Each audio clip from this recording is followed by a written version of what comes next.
一揸車綠色。我哋跟佢正一話去出邊嗰兩條線啦。呢條啦，就跟 van 呢條啦，跟呢個得噶啦，直去得噶啦。喂，你點啊？友仔唔知想點？你綠色。我哋綠色，好去得。得，我哋已經俾咗錢噶啦，即係呢條橋我哋俾咗錢噶啦，捉車嗰陣時已經俾咗噶啦。我哋使唔使埋翻一條線啊？唔使，我埋翻一條啦，行中線啦。得，冇車行中線，就跟中線咯，一路直去。使唔使行埋線啊？而家行快線。行埋線啦。呢條橋好咩㗎？幾出名㗎？10啫喎，會唔會？佢而家80咋？我隻手好遠。而家我哋就喺 Sweden Malmö 嗰度咧，去 Copenhagen 過緊呢條橋，經過呢個 Øresund 嘅海峽，呢條橋亦都係叫做 Øresund Beach。咁佢咧就上層就係行車，下層咧就係行火車嘅，就係來回 Malmö 同埋呢個哥本哈根 Copenhagen。條橋啦個長度就大約係7845米咁長。好短啫咩？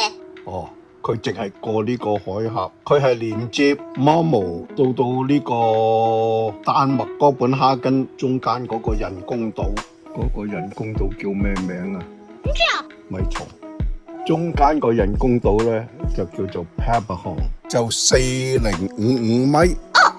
咁然後咧就接住入去呢個海底隧道。點解哥本哈根呢邊會用海底隧道唔用橋咧？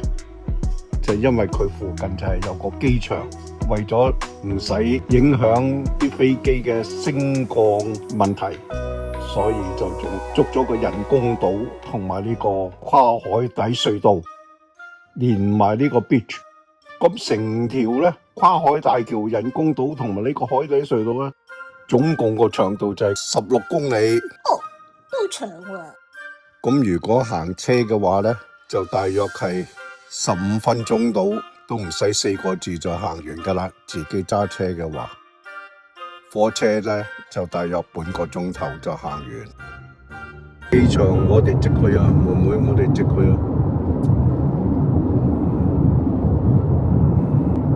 90呢度落隧道啦，入隧道啦，呢度就條海底隧道原來得個4050米，飛一聲就過咗啦。好短嘅啫。唉，出極都出唔到㗎，短成咁都出唔到。